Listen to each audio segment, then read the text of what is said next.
सर्वप्रथम सर्वांना श्री स्वामी समर्थ.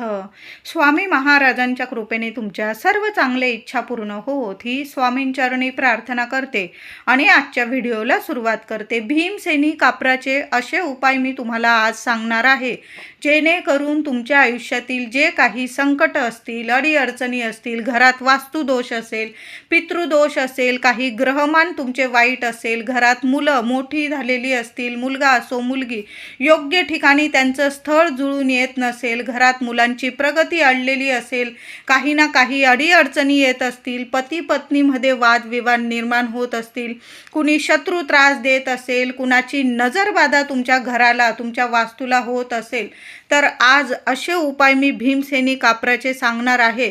100% तुम्हाला लाभ नक्की होणार आहे. भीमसेन कापूर प्रत्येकाकडे असतोच, नसेल घेऊन या. तुम्हाला पूजेच्या दुकानात सर्व काही मिळून जाईल, त्याच ठिकाणी भीमसेन कापूर सुद्धा मिळून जाईल. भीमसेन कापराला आकार नसतो. हा भीमसेन कापूर आपल्या घरातील वास्तुदोष, जी काही नकारात्मकता असते ती संपूर्ण दूर करण्यासाठी 100% प्रभावी ठरत असतो. म्हणून जेव्हा पण तुम्ही वापराल कापूर, तेव्हा भीमसेन कापूरच वापरा. या उपायांसाठी तुम्हाला भीमसेन कापूरच लागणार आहे. आपला असा बराच खर्च होतो. भीमसेन कापरासाठी थोडा का होईना खर्च नक्की करा. महिलांनो, 100% लाभदायकच ठरणार आहे. तुमच्या घरातल्या ज्या अडीअडचणी असतील, कितीही कठीण काळ चालू असू द्या तुमच्या मागे, 7 दिवसांच्या आत तुम्हाला नक्कीच फरक जाणवेल. मी तर म्हणेल एका दिवसात तुम्हाला दैवी अनुभव नक्की मिळतील. तर कितीही अडीअडचणी असू द्या, प्रत्येक महिलेने आपल्या घरादारासाठी भीमसेन कापराचे हे उपाय नक्की करा. माझ्या दादांनी जरी केले तरीही चालेल. तुमचं ऑफिस असेल, दुकान असेल, तुमचा व्यवसाय असेल, तिथं सुद्धा हे भीमसेन कापराचे उपाय तुम्ही करू शकता. लाभ तुम्हाला नक्कीच मिळणार आहे. काही नुकसान होणार नाही, चांगलंच होणार आहे. भीमसेन कापराचे हे उपाय प्रत्येकाने करायचे आहे.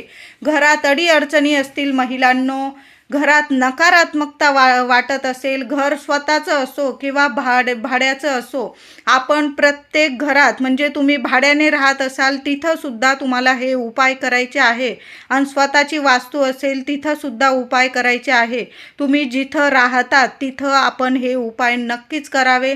तर आता 7 दिवसांचा पहिला उपाय सांगत आहे महिलांनो. कितीही अडीअडचणीत असाल, घरात तुमच्या पती पत्नीमध्ये वादविवाद असतील, मुलांच्या प्रगतीत अडथळे येत असतील, मुलांचं आरोग्य किंवा घरातल्या व्यक्तीचं आरोग्य नीट राहत नसेल, घरात लक्ष्मी टिकत नसेल, तुमच्या घरात पैशांविषयी तुम्हाला आर्थिक अडचण असेल, घरात पैशांविषयी अडचणी असतील, तर भरपूर म्हणजे अडीअडचणींना आपल्याला सामोरं जावं लागतं. आपले प्रत्येक स्वप्न आपलं मन मारून आपल्याला राहावं लागतं.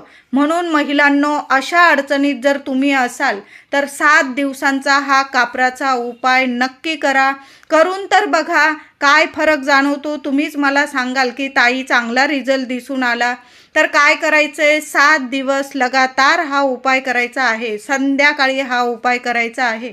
दिवे लागणीला 6:30 ते 7:30 माझ्या काही महिला ऑफिसवरून येतील. 8-8:30पर्यंत केला हा उपाय तरीही चालेल. हातपाय धुवून घ्यायचे, दिवा अगरबत्ती नीट करून घ्यायची आणि तुम्हाला घराच्या बाहेर, उंबरठ्या बाहेर जायचं आहे. मातीची पंती घ्यायची आहे. साधी स्वच्छ धुवून घ्या मातीची पंती आणि त्या मातीच्या पंतीत तुम्ही जिथून घरात प्रवेश करता त्या बाजूला आपल्याला हा उपाय करायचा आहे. बाहेर बसून घेतलं तुम्ही किंवा उभं राहून केलात तरीही चालेल. मातीची पंती घ्यायची, त्यात भीमसेन कापराच्या 2 वड्या, किमान 2 वड्या तरी तुम्हाला रोज लागेल आणि 2 लवंग लागणार आहे. आधी हा उपाय करण्याआधी 1-2 मिनटं तरी गाईच्या तुपात तो भीमसेन कापूर तुम्हाला बुडवून घ्यायचा आहे. नुसतं थोडं तूप जरी लावून घेतलं भीमसेन कापराला तरीही चालेल.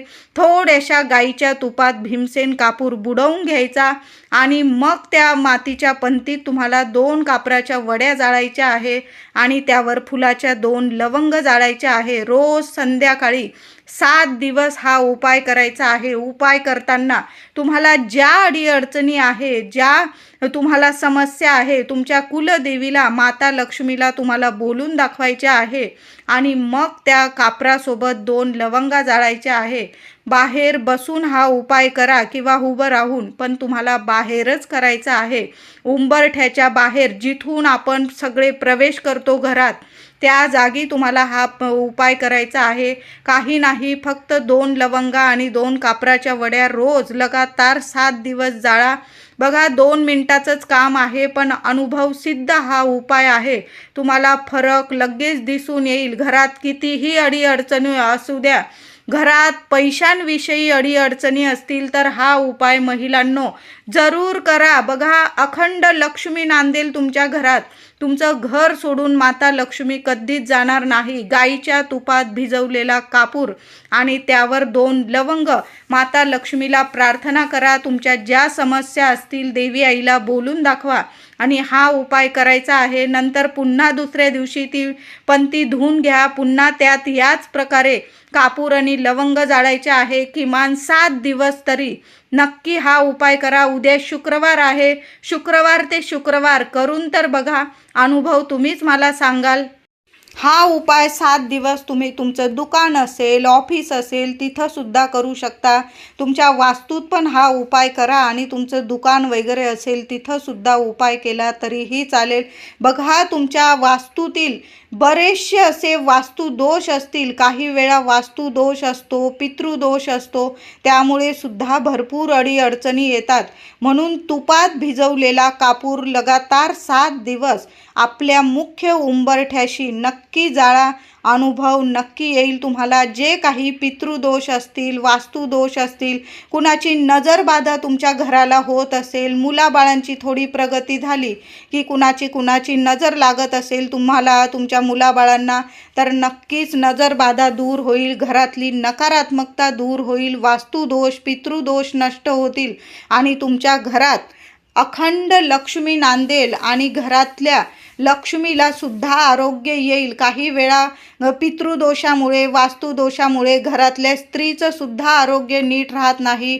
घरातल्या कुटुंबातल्या व्यक्तींचं आरोग्य बिघडतं आणि मग बिनकामाचा पैसासुद्धा खर्च होतो आपला, आरोग्य नीट नसल्यामुळे. मग अशा पद्धतीने तुम्ही कापूर जाळून तर बघा. खूप छान अनुभव येईल. तुमच्या घरात पैसा येईल, पैसा टिकून राहील, अखंड लक्ष्मी नांदेल. अन्न, धान्य, पैसा, ऐश्वर्य कशालाच कमी राहणार नाही. हा उपाय महिलांनो 7 दिवस नक्की करा. त्याचबरोबर तुमच्याकडं कापूरदानी असेल तर संध्याकाळी 1 कापराची वडी कापूरदानीमध्ये ठेवून दिली, त्या सुगंधाने सुद्धा आपल्या घरातलं वातावरण सकारात्मक व्हायला बरीचशी मदत होते. पण कापूरदानीत बरेचसे लोक कापूरदानी वापर करत नाही. आपण कापूर जाळण्यालाच आपण जास्त महत्त्व देत असतो. तुमच्याकडं कापूरदानी असेल तर एखादी वडी संध्याकाळी नक्की ठेवून देत जा. त्या सुगंधाने सुद्धा घरातलं वातावरण पवित्र होतं. आणि तुम्ही जर रोज आरती करत असाल तर मी म्हणेल रोज आरती करा. भीमसेन कापराचा 1 तुकडा जरी देवांसमोर जाळला, यामुळे सुद्धा घरातलं वातावरण सकारात्मक होतं. आता रोज प्रत्येकालाच कापूर आरती करायला जमत नाही. मग तुम्ही मंगळवार, शुक्रवार किंवा आपल्या स्वामींची आरती करत असाल गुरुवारी, तर नक्कीच कापूर आरती नक्कीच करावी. या 3 वारी तरी, मंगळवार, शुक्रवार, गुरुवार, या 3 वारी तरी कापूर आरती नक्की करा आणि भीमसेन कापराची आरती करायला सुरुवात करा. तुम्हाला खूप छान अनुभव येतील. घरातलं वातावरण पवित्र होईल, सकारात्मक होईल. त्याचबरोबर तुमच्या पती पत्नीमध्ये जर वाद निर्माण होत असतील, काही ना काही किरकोळ कारणावरून भांडणं होत असतील, घरात प्रेमाचं वातावरण नसेल, तर काय करायचं आहे? पती पत्नी दोघांच्या उशीखाली 1-1 कापराची वडी ठेवून तुम्हाला झोपी जायचं आहे. तुम्ही 2-3 दिवस जरी हा उपाय केला ना, 1 दिवस करून तर बघा तुम्हाला काय अनुभव येतो. तुम्ही पत्नीने जरी हा उपाय केला, तुम्ही स्वतःच्या उशीखाली सुद्धा 1 कापराची वडी ठेवायची. पतिदेवांच्या उशीखाली सुद्धा रात्री झोपताना कापराची वडी ठेवायची, सकाळी उठायचं, अंघोळ झाल्यानंतर त्या उशी खालून तो कापूर काढून घ्यायचा आणि मातीच्या पंतीत तुम्हाला एखाद्या कोपऱ्याला जाळून टाकायचं आहे. खूप छान अनुभव येतील. तुमच्यात जो दुरावा निर्माण झालेला आहे, काही कारणास्तव तुमच्यात कटकटी होत असतील, भांडणं होत असतील, ते संपूर्ण नष्ट होईल आणि तुमचं मन प्रसन्न राहायला लागेल आणि तुमच्या पती पत्नीमध्ये प्रेम निर्माण होईल. असा हा उपाय आहे. 2-3 दिवस हा उपाय करून तर बघा. तुम्ही नेहमी जरी केला तरीही चालेल, पण 2-3 दिवसातच तुम्हाला चांगला अनुभव येईल. महिन्यातून 2-3 दिवस हा उपाय नक्की करत जा महिलांनो. 2 दिवस जरी केला ना तरीही चालेल. पती पत्नीच्या उशीखाली एक कापराची वडी ठेवायची, सकाळी उठून आंघोळ झाल्यानंतर ती कापराची वडी जाळून टाकायची. बघा, खूप छान अनुभव येईल. तुमच्या पती पत्नीमधील वाद नक्कीच दूर होतील. त्याचबरोबर तुम्हाला जर तुमच्या घरात खूप नकारात्मकता वाटत असेल तर काय करायचं, मातीच्या 4 पंत्या घ्यायच्या आहे तुम्हाला. मातीच्या घ्या किंवा काचेच्या असतील, लहान लेकरं बाळं असतील तर मग मातीच्या घेतल्या तुम्ही तरीही चालेल. काचेच्या वगैरे घेऊ नका, लेकरांचा वगैरे हात लागेल. मी तर म्हणेल वरती ठेवा, म्हणजे लेकरांचा हात लागणार नाही, अशा ठिकाणी ठेवायचं आहे. 4 मातीच्या किंवा काचेच्या तुम्हाला छोट्या छोट्या वाट्या घ्यायच्या आहे. भीमसेन कापराचा 1 तुकडा घ्यायचा आहे, 1 तुरटीचा खडा घ्यायचा आहे आणि थोडंसं जाडं मीठ घ्यायचं आहे. या 3 गोष्टी नक्की घ्या महिलांनो. समुद्री मीठ, जाडं मीठ, 1 तुरटीचा खडा, 1 भीमसेन कापराचा खडा, या 3 गोष्टी 4ही वाट्यांमध्ये ठेवून तुमच्या घराच्या 4ही कोपऱ्यांमध्ये तुम्हाला ठेवायचं आहे. 4 रूमचं घर असेल, एका रूममध्ये 1 वाटी ठेवून दिली. छोटं घर असेल तर 4ही कोपऱ्यांना त्या वाट्या ठेवून द्या. 15 दिवसांनी त्या वाटीतलं साहित्य पाण्यात टाकायचं, वाटी स्वच्छ धुवून घ्यायची, पुन्हा त्या 3 वस्तू ठेवायच्या आणि पुन्हा 4ही दिशांना त्या गोष्टी ठेवून द्यायच्या. कधीच कुणाची नजरबाधा तुमच्या घराला, कुणाचीच नजरबाधा लागणार नाही. कुणी येत असेल तुमच्या घरात आणि वातावरण नकारात्मक होत असेल, अशा गोष्टी जर तुम्हाला वाटत असेल, कुणी शत्रू असेल, तुम्हाला त्रास देत असेल, घरातलं वातावरण नकारात्मक वाटत असेल तुम्हाला, तर या गोष्टी नक्की करा. स्वतःची वास्तू असू द्या किंवा भाड्याची असू द्या, हा उपाय तुम्ही दोन्ही वास्तूमध्ये करू शकता. 4ही दिशांना या 3 वस्तू मातीच्या किंवा काचेच्या बाउलमध्ये ठेवून द्या. 15 दिवसांनी पुन्हा ती वाटी धुवून घ्यायची, पुन्हा या वस्तू ठेवायच्या. तुमच्या घरातलं वातावरण कायम सकारात्मक आणि पवित्र राहील. दैवी शक्तिमय तुम्हाला अनुभव यायला लागतील. नकारात्मकता अजिबात उरणार नाही आणि घरात भरभरून प्रगती व्हायला सुरुवात होईल. मुलांच्या रूममध्ये जरी ठेवलं ना, मुलांना अभ्यासात, नोकरीत वगैरे काही अडीअडचणी येत असतील, त्यासुद्धा नष्ट होईल. खूप छान अनुभव येईल. मुलांची प्रगती व्हायला सुरू होईल, मुलांची बुद्धी तीक्ष्ण होईल. त्या वासाने सुद्धा घरातलं वातावरण पवित्र आणि सकारात्मक होतं. म्हणून हे उपाय महिलांनो नक्की करा. त्याचबरोबर ज्या घरातल्या मुलींच्या लग्न कार्यात अडीअडचणी येत असतील त्यांनी काय करायचं आहे, हा उपाय मुलगा किंवा मुलगी स्वतःसुद्धा करू शकता. आता मुलगा मुलगी जवळ नसेल, त्यांना जमत नसेल, आईवडिलांनी केला हा उपाय तरीही चालेल. तर काय करायचं आहे, आठवड्यातून एकदाच हा उपाय करायचा आहे. मंगळवार किंवा शुक्रवार तुमच्या कुलदेवीचा जो वार असेल तेव्हा हा उपाय करायचा आहे. संध्याकाळी जरी हा उपाय केला तुम्ही तरीही चालेल.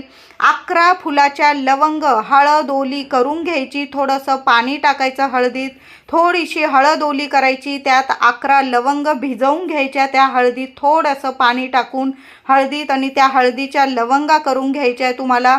आणि मातीच्या पंतीवर तुम्हाला किंवा तुमचं असेल मातीचं भांडं ज्यात तुम्ही नेहमी कापूर जाळता, देवी आई समोर देवीची आरती करता, त्यात तुम्हाला हा उपाय करायचा आहे.